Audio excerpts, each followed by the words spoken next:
First day of school nga ngayon, July 29, 2024, and excited na naman po ang lahat para sa pagbubukas ng klase.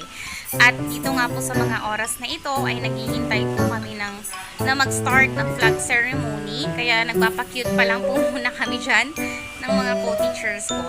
Siya nga po pala si Ma'am Josephine Kate Acad, ang LSB teacher po ng school namin, si CSTHS Mabsat or Kawayan City Science and Technology High School, Mabantad Satellite.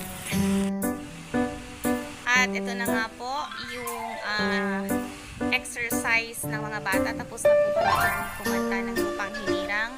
At sa pagkakataong yan po ay nagsasayaw na po sila ng kanilang exercise. Yan. Every Monday po pala yan namin ginagawa. Ayan nga po, nakikita natin na medyo nagkakahiyaan pang mga estudyante. At yan, transferring po yan. Grade 9 students po yan. At ako po ang advisor ng mga yan. At medyo nahihiya po sila sa camera. Yan naman po yung mga dati kong advisory class na ngayon po ay grade 10 students na po sila. At nakatutuwa nga po silang tingnan dahil lahat po sila ay naka-uniform. Ayan. At dahil nga po sa matatag curriculum, kahit po grade 7, high school teachers po pala, high school teacher po ako.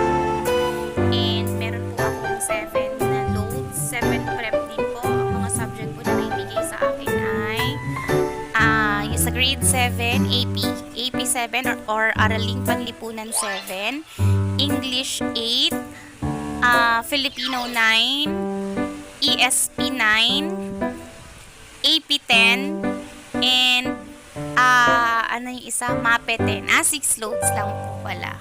6 loads lang po yung naibigay sa akin, and meron po akong advisory class. At lahat nga po kaming mga teachers sa Mabsat ay talaga namang nag-a-adjust pa dahil nga 45 minutes na lang po ang klase. Medyo nanibago po kami at nakulangan dun sa oras dahil yun nga po ay 45 minutes na lang po per subject. At dito nga po, medyo nagkakatawanan pa po kaming mga teachers dahil talagang hindi na iwasan nung first day ang tawag dito, nag-overtime. Lahat kami halos nag-overtime talaga. Pero yun nga, nung second day, kasi ano na ngayon lang ako nakapag-voice over Wednesday na ngayon. Pero nung second day naman na po ay yun, medyo nakapag-adjust naman na po kami at hindi na po kami nag-overtime. Nung first day lang talaga kasi medyo naribago pa po talaga kami sa schedule. Sila nga po pala ang aking mga co-teachers. Ayan, kasi Mabantad Satellite po kami. Nag-classroom lang po kami sa Mabantad North Elementary School. Siya nga po si Sir Monkey. May hawak po ng microphone. Siya po ang coordinator ng CCSTHS Mabsat. Ayan na po ang teachers ng MNES at CCSTHS. Sa pagulo ko. Hindi ako sanay mag. At dito nga po ay may konting announcement na binigay si Sir Maggie, ang aming coordinator sa CCSTHS Mabsat. Pinakilala niya kami isa-isa kasi may mga grade 7, may mga new students po kami at may mga transferee students. At ganoon din po ay pinakilala din po niya ang bagong volunteer teacher namin na si Ma'am Sheena Camille Mendoza. At dito nga po, first period na ng umaga sa aking advisory class, which is the grade 9 Einstein.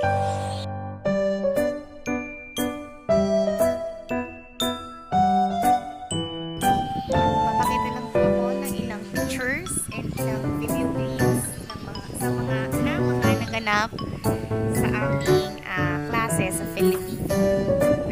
Pero syempre, first day of class, kaya hindi muna tayo nagklase. Nag-establish muna tayo ng ating classroom rules and regulations. And of course, in-explain natin sa kanila yung mga grading system po natin. And of course, in-explain ko din sa kanila kung paano po makakuha ng with honors, with high honors, and with highest honor.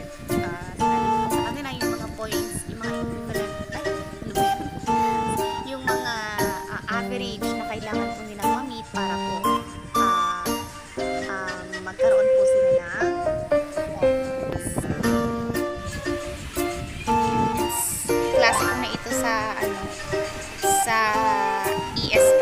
dalawa ang subject ko sa grade 9 Einstein. Yung first period is yung Filipino 9 and yung third period, fourth, last period ng umaga